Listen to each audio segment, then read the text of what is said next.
귀한 시간에 귀한 원고를 같이 나눌 수 있도록 허락해 주신 우리 한국 그룹홈협의회 회장님과 여러 우리 동역자들께 감사드립니다. 제가 가지고 있는 발표해야 될 고는 13쪽부터 정리되어 있습니다. 가까운 그룹홈협의회 전임 이사장이셨던 우리 김성덕 이사장님과 교제하고 몇 마디 나누다가 이런 발제에 동의를 했습니다. 우리 그룹홈의 날을 정하자. 그룹홈의 날을 7월 3일로 정해서 우리가 7.3데이로 가져보자라는 이야기를 했습니다. 7명의 아이들이 3명의 우리 보육사, 사회복지사가 케어하는 그런 건강한 모델들을 우리가 가져서 7월 3일을 마치 우리 그룹홈 축제로 가져가면 어쩔까라는 그런 이야기에 동의하고 저도 한 표를 던집니다. 불과 며칠 전인 9월 7일에 제18회 사회복지 날을 우리들이 겪었습니다. 사회복지 날을 경험하면서 우리 그룹홈도 이제 더 새로운 정부 시대에 진일보해야 되겠다라는 그런 관점으로 오늘 이야기를 시작해 보려고 합니다. 스웨덴이라는 나라의 국정지표는 가정이 곧 국가다, 이렇게 이야기한다고 그럽니다. 그래서 가족의 중요성들을 말하고 있죠. 아프리카 속담에는 한 아이를 기르기 위해서는 온 동네 사람들이 필요하다, 이런 말이 있습니다. 우리 그룹홈 여러 종사자들께서 10년이 넘는 많은 시간 동안 기다림과 희망의 변주곡들을 써왔던 것 같습니다. 이제 시대가 바뀌어서 이제 문재인 정부가 출범한 지 이제 130일이 지나갑니다. 문재인 정부는 정치, 경제, 사회, 문화, 애교, 안보 각 분야에서 5대 국정지표를 발표하고 100가지 국정과제를 제시했습니다.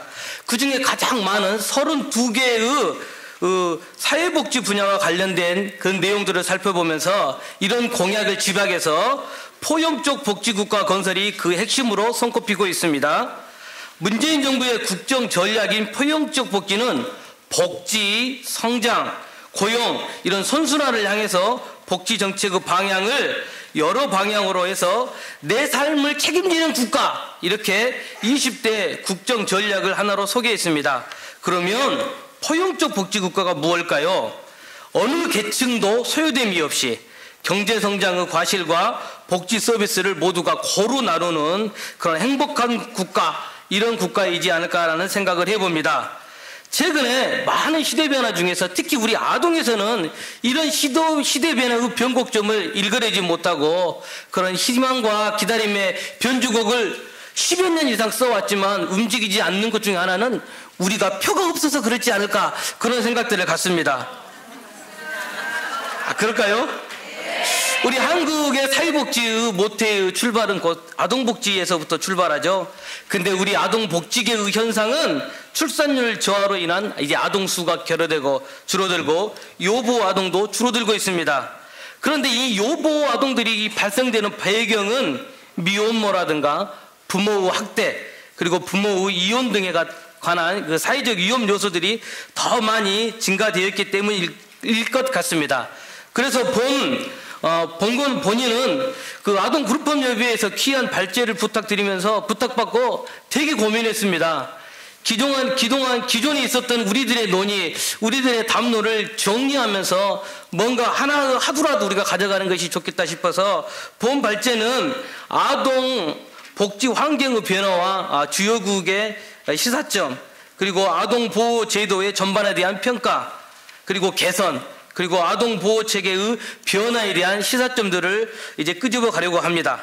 앞서 말했던 것처럼 아동 복지의 현상은 기존의 많은 현황은 지난 5년 동안에 보호 아동은 3,500명 정도 감소되었는데 시설 입소 아동의 자연적 감소와 가정기탕, 그룹홈 보호, 입소 비율의 증가에 따른 아동 양육, 생활 아동 감소와 그룹홈 아동의 수가 증가되면서 아동 수로 계산되는 건 여러 문제점들을 가지고 있습니다.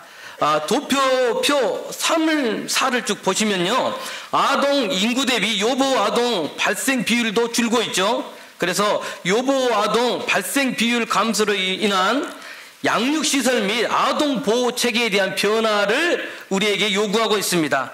특히 이 아동복지시설의 입소아동의 변화는 몇 가지로 정리할 수 있는데, 정서장애 아동의 비율이 증가하고 있다는 것과 입소아동의 40% 이상의 아동이 치료를 요하는 아동들로 되어 있다는 그런 보고들이 학회에서 있었습니다. 특히 복합 유형의 문제를 가진 아동 수가 증가한다는 것이고, 이런 것들은 곧 입소 전 아동의 트라우마로 인한 그런 몇 가지 문제점들을 가지고 있죠. 예를 들어서 가정폭력이라든가 아동학대, 부모와의 사별, 부모의 실직, 그리고 빈곤에 기인한 가정해체 등의 그런 만성적인 어려움을 우리가 경험하고 있습니다. 이런데 이 양육시설은 문제행동 및 트라우마 경험 아동을 도울 준비가 되어 있지 않고, 근본적인 문제를 이제 양육시설에 대해서 우리가 점검하고 살펴봐야 될 것 같습니다. 특히 정서행동장애 아동의 조기 발견과 개입을 위한 그런 전문성을 확보하는 것, 그리고 이런 것들은 아동 양육시설의 기능 변화를 함께 해야 된다, 이렇게 생각이 되어집니다. 2016년 이제 아동복지법이 개정되고 난 이후에 아동 양육시설의 변화로 사례를 우리가 그 페이퍼에 언급했는데, 태소아동의 사후관리, 아동 권리 강화에 대한 후속 조치, 그리고 보호계획 수립 등 이런 아동 관련 각종 의사결정 시 이제 부모의 참여 및 아동의 의사를 묻고 기록에 남겨야 되는 몇 가지 문제들도 있습니다. 이런 것들을 우리가 하도록 끄집어 가면서 주요국들의 이제 아동 양육시설의 기능 등 다기능한 시설점들을 살펴보면, 주로 도시지역, 미국에서는 도시지역에서는 일시보호 기능을 이제 포함한 종합아동복지센터로 개편이 바람직하게 이게 나타나고 있고, 농촌 지역에서는 정서행동 문제치료시설과 대안학교를 운영을 이제 검토해 보는 것도 바람직하다고 생각되어집니다. 이는 전문 인력 확보와 지역사회 반발의 문제도 없지 않아 있기도 하지만, 장애아동 시설로 전환도 사회적 욕구를 반영하는 현실적 대안이 되기도 하리라 생각을 해봅니다. 이제 선호하는 아동복지시설은 기능 전환의 방향으로, 아동복지시설들은 현재의 인력을 그대로 유지하면서 이제 그룹홈으로 기능 전환이 선호되고, 아동 전문기관으로 기능 전환적인 측면에서는 아동보호 전문기관이나 가정위탁센터 기능과 같은 기존의 양육시설 기능을 동시에 이행하는 데에 대한 그런 부정적인 입장도 견지하고 있습니다. 결과적으로 대도시 지역에서는 종원축소와 종합아동센터라고 요구가 필요하고, 중소도시의 경우는 다양한 응답이 서로 상존해요. 그리고 농어촌의 경우에는 앞서 말씀드렸던 것 같이 치료시설과 영아시설로 전환도 다소 높게 나타나고 있는 것들이 미국과 일본을 경험하는 선진국들의 비교를 해서 살펴볼 수 있었습니다. 그럼 우리 시대의 아동보호제도에 대한 그런 평가와 개선안을 이야기해 보는데, 지난 10년 대한민국 아동복지 정책들을 살펴보면 그렇게 흘러갔습니다. 아동학대를 예방한다는 것, 그리고 피해 아동 학대를 체계적으로 보호하기 위한 아동보호 전문기관을 설립하고 확대되었죠. 그리고 가정유탁제도를 도입해서 사회적으로 비판받는 소년 가정제도를 중단시켰고, 공동생활 가정을 법제화해서 가정형 보호제도를 적극 지원하고, 아동 양육시설을 이래 적극 지향하는 그런 바람직한 방향으로 변하고 있습니다. 이런 우리나라의 아동보호 제도에 대한 근본적인 과제는 앞서 여러 교수님들이 2016년 작년에 세계 사회복지 대회에서 언급했던 이야기들을 7가지로 정리했습니다. 첫 번째, 보호 대상 아동의 사전 예방 조치가 좀 미흡하죠, 우리가. 그래서 아동 보호 대상 아동으로 요청하기 직전까지 부모나 보호자들을 통한 지원이 미흡하고, 부모나 보호자는 아동 보호를 위해 아동 양육을 기피하는 방법을 쓰는 경우가 없지 않아 있습니다. 두 번째는 보호 대상 아동의 선정에 자율성이 있습니다. 부모나 보호자의 혼외 출산, 이혼과 빈곤을 이유로 자녀의 양육을 포기하면 아동은 비교적 쉽게 대안 양육 제도로 유입될 수 있죠. 셋째, 보호 서비스 조치의 임의성도 문제가 되어지죠. 그래서 보호 대상 아동은 시군구 아동보호 전문기관이나 미혼모 보호시설, 입양기관 등을 통해서 최초로 의뢰되는데, 관할 시군구 의 책임성을 갖고 조치하기보다는 관련 기관의 상황에 따라서 조치되는 그런 문제들도 있습니다. 우리 사회복지 실천론에서 이야기하는 것처럼 건강한 클라이언트를 사정하는 과정이 역동적으로 잘 되었으면 좋겠습니다. 그래서 이 아이가, 이 아동이 양육시설이 맞는지, 그룹홈이 맞는지, 뭐 입양이 맞는지, 가정위탁이 맞는지, 그런 건강한 사정제도 없이 이제 보호 서비스 조치에 임의성이 있다는 그런 이야기들을 여러 교수님들이 이야기해 주고 있습니다. 네 번째, 서비스 내용에서 보호제도 간의 차별성의 문제가 있습니다. 이 문제는 이제 이 발제의 후미 쪽에 가서 다시 언급하도록 하겠습니다. 다섯 번째, 서비스 효과에 대한 종합적인 모니터링이 좀 부족합니다. 각 시설과 서비스 기관에 대한 평가를 주로 하지만 이 평가가 주로 회계나 문서를 통한 평가로 실제 아동이 어떻게 성장하고 있는지에 대한 아동 자체에 대한 클라이언트에 대한 평가가 좀 미흡한 것도 사실이고 거의 없는 것이죠. 여섯째, 보호 대상 아동에 대한 정보가 파편화되어 있습니다. 아동에 대한 정보는 특정 서비스를 제공하는 기관 중심으로 이루어져서 아동이 보호 체계에서 벗어나면 정보를 추적하기 어렵게 된다는 문제도 가지고 있습니다. 일곱째, 서비스 중단과 퇴소 이후 자립에 대한 정보도 미흡하다는 그런 한계들을 가지고 있고, 이런 모든 문제를 아동보호제도에 우리가 갖고 있는 숙제이기도 합니다. 이래서 여러 우리 학교에서는 아동보호 체계의 개선안으로 다음과 같은 몇 가지 것들을 학계 교수님들이 지속적으로 이야기하고 있습니다. 보호 대상 아동의 예방을 위한 가족복지를 확대해서 보호 대상 아동의 신중한 선정과 가족 복귀를 촉진하자. 그리고 시도, 시군구 아동복지 심의위원회에서 보호 조치를 결정하자. 그리고 아동복지 서비스 내용에서 불합리한 차별을 철폐하자. 이 이야기도 본고의 마지막 부분에서 다시 언급하도록 하겠습니다. 그리고 서비스 효과에 대한 종합적인 모니터링 체계를 구축하고 보호 대상 아동의 기본적인 정보와 서비스 과정의 통합관리, 그리고 가정복귀 평가, 자립지원과 퇴소 등에 관한 매뉴얼의 작성과 적용을 여러 교수님들이 담론으로 제시하고 있습니다. 이런 맥락에서 이제 문재인 정부에서 요보호 대상 아동 체계의 변화를 우리가 요구하는 그런 가능성을 몇 가지로 언급해 보도록 하겠습니다. 우리나라 대한민국의 요보호 아동 체계는 크게 세 가지로 이루어져 있죠. 우리가 다 아는 이야기들인데 입양, 그리고 가족위탁, 그리고 시설 보호로 이루어져 있습니다. 특히 시설 보호는 기존에 약 280개의 양육시설이 전처했는데 거기에 탈시설화와 소규모 및 가정 형태를 추구하는 우리의 그룹홈이 510여 개의 아동보호 체계에 들어서면서 새로운 정비가 요구되는 것들이 우리의 현실인데 이런 현실을 받아들이지 않는 것들도 있는 것 같아요. 그래서 그룹홈이 너무 빗대지다 보니까 분명 체계가 바뀌어져야 되고 체계에 바뀌어야 되는 그런 반론의 여지는 없습니다. 그런데 공동생활 가정이 요보호 아동 양육에 있어서 더 좋은 방식이라는 의식이 팽배해지고 있기에 공동생활 가족이 아닌 아예 이 방향으로 요보호 아동 체계를 바꿔야 한다는 인식이 늘어가고 있는 것도 현실이죠. 대규모 양육시설은 계속해서 요보호 아동의 수급에 공동생활 가정에 밀리는 경우가 없지 않아 있고 겨우 유지하는 형태로 띄고 있기 때문에 더욱 그렇기도 합니다. 그래서 문재인 정부를 비롯한 우리 모두에게 요구되는 게 있는 현실이 바로 이것인 것 같습니다.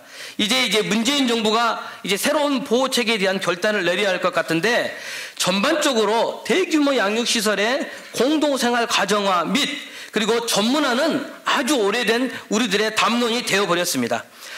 소규모 형태의 양육은 아동들을 위해 분명 좋은 점이 더 많기 때문이며 전문화 역시 꼭 필요하기 때문입니다. 또한 책임 없는 가정 유탁도 이제 책임 있는 유탁 제도로 변화가 필요합니다.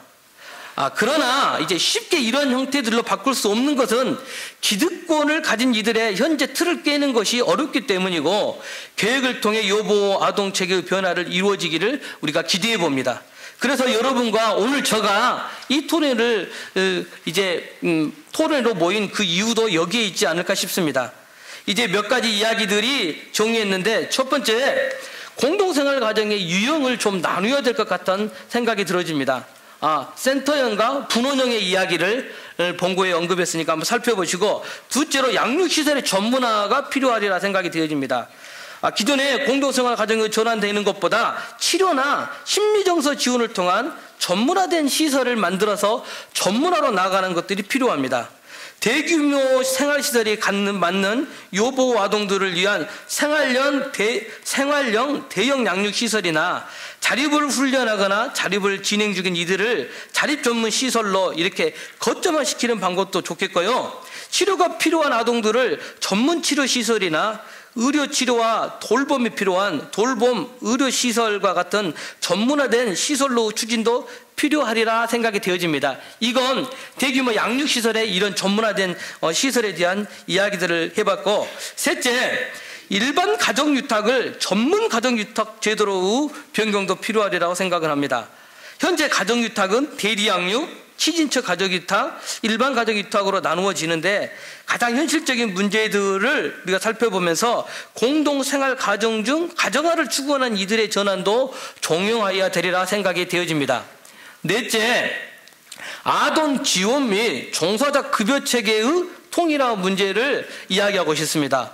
어쩌면 우리 모두가 오늘 고민하는 내용이기도 할 것 같습니다. 전환을 두려워하는 그 근본에는 지원 체계에 대한 문제가 있기 때문일 것 같습니다. 아동도 보호 체계에 따른 지원이 다르고 시설 보호 체계도 종사자의 지원 체계가 다르기 때문입니다. 이런 차별된 지원의 체계를 해결한다면 요보호 아동보호 체계의 변화는 유연하게 상호 이동 및 정착이 쉽게 되리라 이렇게 생각을 합니다. 아이들이 행복한 세상은 아이들에게 차별이 없어야 하며, 나아가 저희들과 같은 양육자들도 차별 없는, 그리고 차별받지 않는다면 역시나 행복한 세상을 만들 수 있지 않을까 생각이 되어지고, 이런 행복한 세상을 만드는 것이 포용적 복지고 지금 출범한 문재인 정부의 기조지 않을까라는 생각을 가져봅니다. 이제 이런 맥락에서 정부가 답해야 될 때가 되었습니다. 국가가 하루빨리 아이들의 행복한 세상을 열기 위해, 만들기 위해 또 이렇게 움직여줘야 되는데, 이것은 어디서부터 출발하냐? 다음에 이야기해야 할 담론에서 출발합니다. 요보호 아동 보호 체계에 차별이 없어야 된다라는 생각을 가져봅니다. 아동에 대한 차별은 물론 이 양육인에 대한 차별도 없어야 될 것 같습니다. 우리나라 요보호 아동 체계는 크게 입양, 가정유탁, 시설 보호 형태로 나눠지는데, 입양 형태와 가정유탁, 시설 보호의 설명을 좀 자제하고 그 밑에 내려가서 우리나라 요보호 아동 체계에 대체적으로 적당히 보이는데, 여기에 심각한 문제들을 한번 이야기해 보도록 하겠습니다. 이런 보호 체계는 보이지 않는 아동의 차별은 물론 아동 보호 체계에 따른 양육인들의 차별이 존재하고 있고, 이런 차별 때문에 우리나라 보호 체계는 개선이 요구된다 이렇게 말씀드릴 수 있겠습니다. 그런 차별을 해소해야만 진정으로 요보호 아동들이 행복한 나라가 될 수 있는 것이 당연지사일 것 같습니다. 우선 보호체계에 따른 아동들의 차별을 살펴보면, 먼저 입양의 보호체계에 대한 선택은 아동들은 국가로부터 기초생활보장에 대한 수급비를 받지 못하죠. 다만 의료보호를 보장받고 매달 15만 원 정도의 입양수당을 만 15세까지 지원받는 것이 전부입니다. 가정유탁을 살펴볼까요? 가정유탁에 선택된 아동들은 의료보호는 물론 기초생활보장 중 주거와 관련된 부분만을 제외하고 거의 모든 부분을 지원받습니다. 이것은 상해보험 등 심리정서치료 지원, 매월 12만 원 정도의 가정유탁수당과 2만 원 정도의 일요금도 지원받고 있습니다. 이제 셋째 우리가 논의해야 될 것이 바로 이 시설보호인데, 시설보호는 공동생활가정과 이제 양육시설, 이게 해당되죠. 우선 공동생활 가정에 선택된 우리의 아동들은 기초생활 보장과 관련된 모든 부분에 대한 지원을 받죠. 그러나 양육시설에 선택된 아동들은 전혀 다른 지원 체계에 들어갑니다. 그래서 기초생활 보장 지원에 있어서 특별히 구별된 보장시설 수급자로 선정되어서 지원되는 급여 체계는 같은 요보호 아동임에도 불구하고 가정위탁이나 시설보호나 공동생활가정 등에 대한 다른 보호체계에 비해 금액적으로 거의 절반만을 지원받는 넘어서 지원을 받고 있죠. 이렇게 요보호 아동들은 어떤 보호체계에 들어가는가에 따라 국가로부터 차별적인 대우를 받고 있는 것이죠. 이런 불평등한 차별은 분명히 바뀌어져야 하는데 어떤 보호체계에 들어가든지 아이들에게 제공되는 국가의 지원은 비교적 평등해야 합니다. 아니 차별이 없어야 하죠. 세 번째, 보호체계에 따른 우리 양육인들에 대한 차별도 없어져야 될 것 같습니다. 비단 이 문제 때문에 우리 그룹홈 협의회에서 끊임없이 우리가 가지고 있는 숙제고 우리가 풀어야 될 과제이기도 할 것 같습니다. 입양의 양육인들은 아동을 선택하여 호적으로 본인의 가족이 되었다는 이유로 부모가 된 양육인들에게 지원받는 것이 전무하죠. 가족위탁 역시도 본인의 가족을 내어주었지만 이들은 양육인들에게 지원되는 것은 없습니다. 시설보호는 공동생활가정과 양육시설로 대표적으로 비교되지만 양육시설의 경우는 사회복지시설의 종사자들이 함께 받는 급여 테이블을 기준으로 제공받죠. 매년 일정 인상률도 있고 경력이나 직급 등에 따라 급여가 많아지거나 달라 그나마 차별의 대상이 되지 않습니다. 그러나 우리 공동생활 가족의 양육인들은 10년을 근무한 사람이나 1년을 근무한 사람이나 같은 급여를 설정하여 주고 있거나 시설장이나 보육사나 모두 같은 급여를 주고 있기 때문이 문제이지 않을까요? 그러나 근무하는 자격은 양육시설이나 공동생활 가정 모두가 똑같습니다. 특히 우리 공동생활 가정은 저는 이렇게 생각합니다. 365-247이라고 생각해요. 365일 24시간 7일간 대기하고 있고 근무하고 있습니다. 그래서 이런 근본적인 문제, 공동생활 가족의 양육인이 앞서 우리가 이야기했던 것처럼 근무하는 그런 자격은 양육시설이나 공동생활 모두가 똑같죠. 똑같이 대학에서 사회복지를 공부하고 자격증을 취득하죠. 그러나 공동생활 가정에서 근무하는가 또는 양육시설에서 근무하는가에 따라 급여 차이가 있다면 이 또한 우리가 풀어야 될 심각한 문제가 아닐까요? 초기에는 공동생활 가정에 근무하는 자가 더 많은 급여를 받거나 경력이 쌓아지면 반대로 양육시설의 근무자가 훨씬 많은 급여를 받게 되어 공동생활에는 오래 근무하는 종사자들이 비교적 적습니다. 똑같은 요보 아동을 돌보는 그런 양육임에도 불구하고 어떤 보호체계에서 아동들을 위해 삶을 살아가는가에 따라서 급여가 다른 그런 차이를 당하는 것이 현실이죠. 이런 불합리한 현실 역시 당연히 바꾸어야 하는 것입니다. 결론적으로 우리 요보 아동들도 어느 보호체계에 선택되느냐에 따라 차별을 당하고 있고 요보 아동들의 양육인들도 어느 보호체계에 종사를 선택하느냐에 따라서 차별을 당하고 있는 것들이 현실입니다.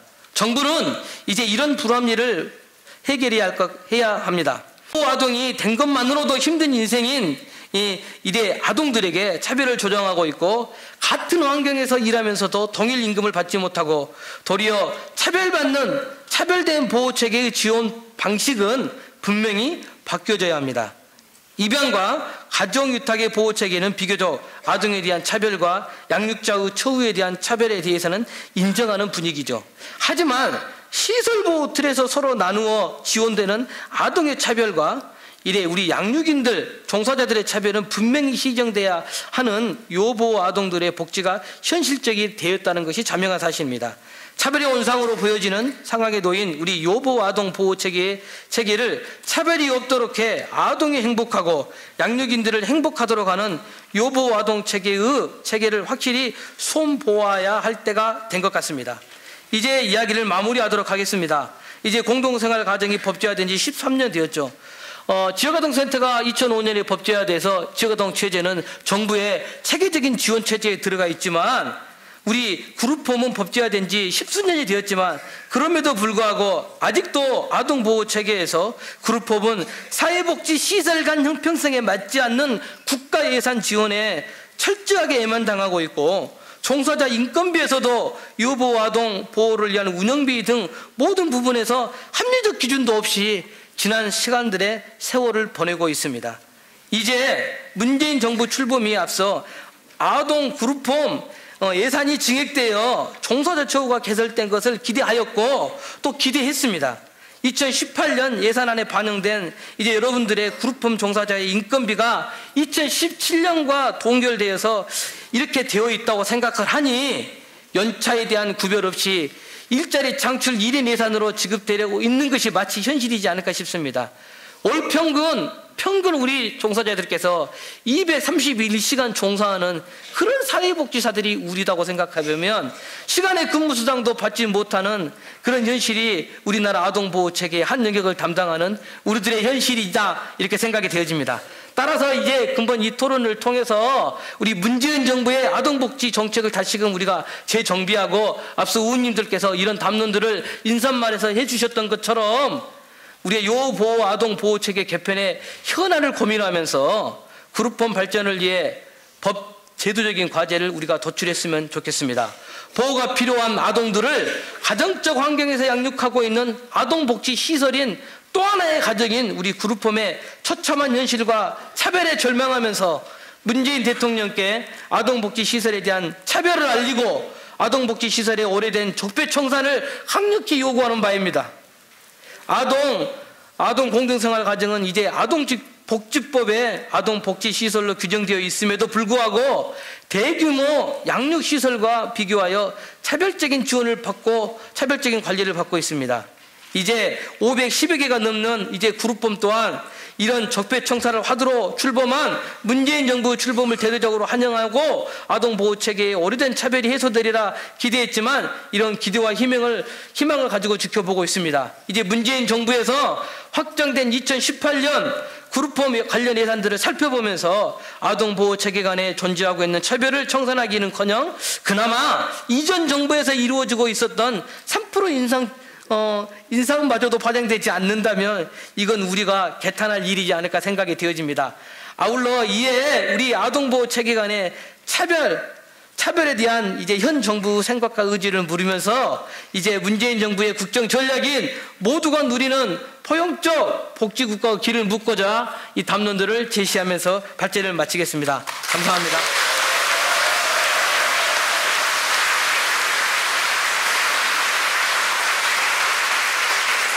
네, 열정적으로 발표해 주셔서 참으로 감사드립니다.